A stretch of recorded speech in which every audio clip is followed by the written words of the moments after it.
brief chat here on the powers and potentials of ritual, especially at the beginnings and ends of your practice.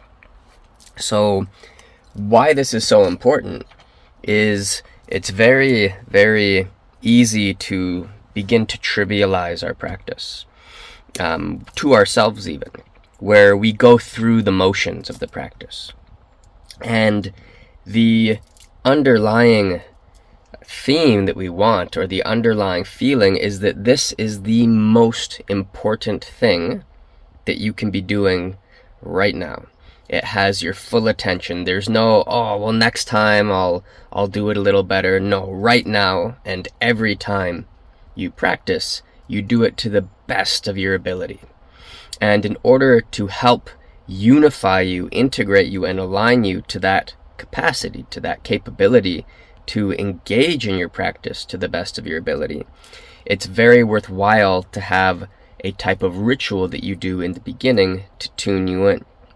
Maybe it takes a little time, and part of it is you're cultivating a type of knowing, you're progressing yourself into the practice that you'll be doing.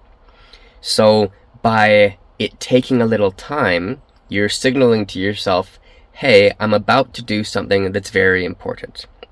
You're connecting through a type of prayer scale. You're working your way through, I should say, to a state of stillness and purity of mind, and at least purity in a sense of concentration, where you can focus on this thing, this practice, with your full attention. Okay, you can look at this like if you're meeting a friend for a coffee or dinner or whatever, you haven't seen them in forever, and they're, on and off their phone for most of the time you're hanging out, then their attention's wandering. It's not on you. That relationship and that energy between you and that person is being siphoned by their attention residing in other places, or shooting back and forth between you and them and the we of the interaction, right? And whatever's going on outside that on the phone.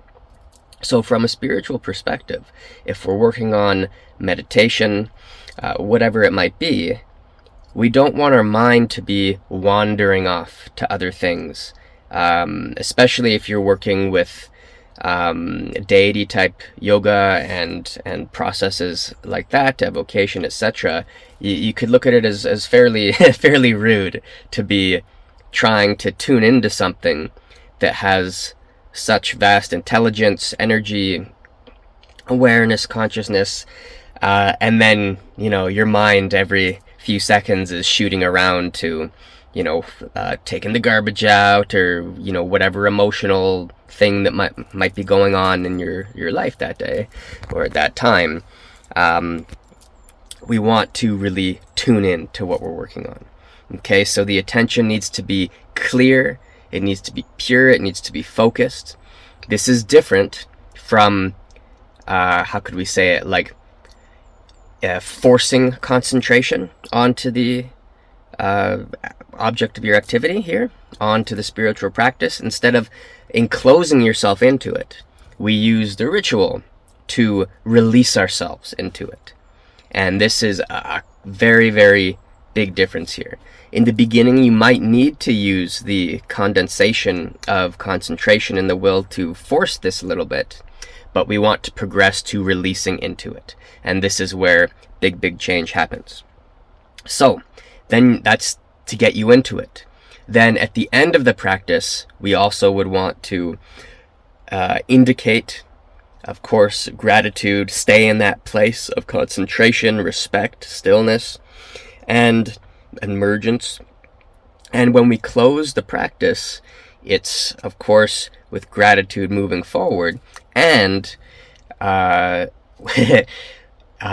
a sense, a preparation for the next day's intro to your next day's practice, right? To the next day's ritual to get you into the practice. So you open and close very clearly, very specifically, to enter that space and then to close the space.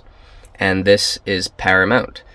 Students who put attention into ritualizing or preparing a space to open and close a space, their practice tends to evolve faster because it is given the utmost importance.